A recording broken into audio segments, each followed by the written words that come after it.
Hi guys, எல்லோரும் எப்படி இருக்கீங்க? நல்லா இருக்கீங்களா? நான் ரொம்ப ரொம்ப நல்லா இருக்கேன்.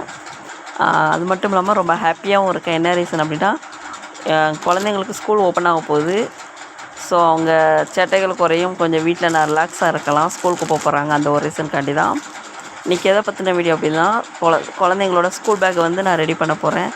ஸோ அதை பற்றின வீடியோ தான். நான் ப்ரௌன் ஷீட்டு, அப்புறம் ஸ்கூலுக்கு ஃபீஸ் கட்டி நோட் புக் எல்லாமே வாங்கிட்டு வந்துட்டேன்.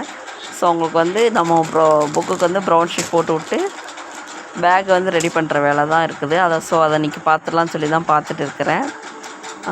இன்னும் 2 days கிடக்குது. மண்டே வந்து ஸ்கூல் ஓப்பன் சொல்லியிருக்காங்க. So I am so happy. சரி வாங்க, இப்போ நம்ம ப்ரௌன் ஷீட் போட்டு குழந்தைக்கு பேக் ரெடி பண்ணி வச்சிடலாம். எல்லா புக்குக்கும் ப்ரௌன் ஷீட் போட்டு மேலே வந்து குட்டிக்கு மட்டும் லேமினேஷன் கவர் போட்டு விட்டுட்டேன். என்ன ரீசன் அப்படின்னா, அவன் புக்கை வந்து கிழிப்பான். ஸோ இந்த லேமினேஷன் கவர் போட்டு அவனுக்கு வந்து கூட கொஞ்ச நாள் கிழிக்காமல் இருப்பான். கொஞ்சம் சேஃப்டியாக இருக்கும் புக்கு. அதனால தான் இவ்வளோ அவனுக்குள்ள நோட்டு.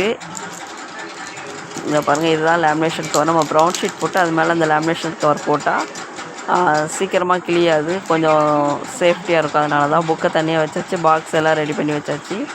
அப்புறம் இந்த ஜிப்பில் பார்த்திங்கன்னா ஒரு க்ரையான்ஸ் பாக்ஸும் போட்டு வச்சுருக்கேன். ஸோ சின்னவனோட பேக் ரெடி ஆகிடுச்சு. இப்போ பெரியவனுக்கும் ப்ரௌன் ஷீட் போட்டால் இது பெரியவனுக்குள்ள நோட் புக்கு.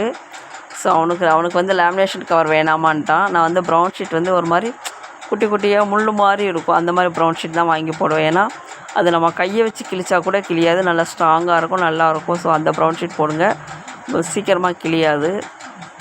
பெரியவன் வந்து 7th standard படிக்கிறான். ஸோ அவனுக்குள்ள அதெல்லாம் ரெடி பண்ணியாச்சு. அவன் பேக்லேயும் எல்லாம் ரெடி பண்ணி வச்சாச்சு.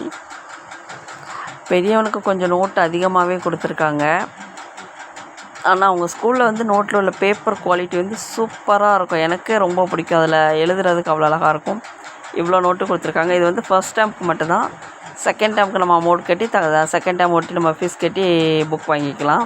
இது வந்து அவனுடைய பாக்ஸு. ஒரு பிளாக் கலர் ரிஃபில் பென், ஒரு ப்ளூ கலர் ரிஃபில் பென் வச்சுருக்கான், ஒரு பென்சிலு, அப்புறம் ஒரு லக்ஸரி பென்னு, ஒரு ரோடிட்டோ pen, normal eraser, ink eraser, அப்புறம் நீடில் பென்சில் வாங்கியிருந்தேன், அது நீடிலு, ஒரு ஸ்கேல். இவ்வளோ அவன் பேக்கில் எடுத்து ரெடி பண்ணி வச்சாச்சு. ஷார்ப்னர் ஒன்று வச்சுருக்கிறான். ஸோ ஓகே, குழந்தைங்க எல்லாருமே ஸ்கூலுக்கு போக ரெடி ஆகிட்டாங்க. பேரண்ட்ஸும் காலையில் எனக்கு வந்து 8 மணி வரை கரெக்டாக வேலை இருக்கும். அது வரைக்கும் ரொம்ப ஸ்பீடாக வேலை பார்க்க வேண்டியதாக இருக்கும். அதுக்கப்புறம் கொஞ்சம் ரிலாக்ஸ் ஆகிடுவேன். சரி, ஓகே, பாய்.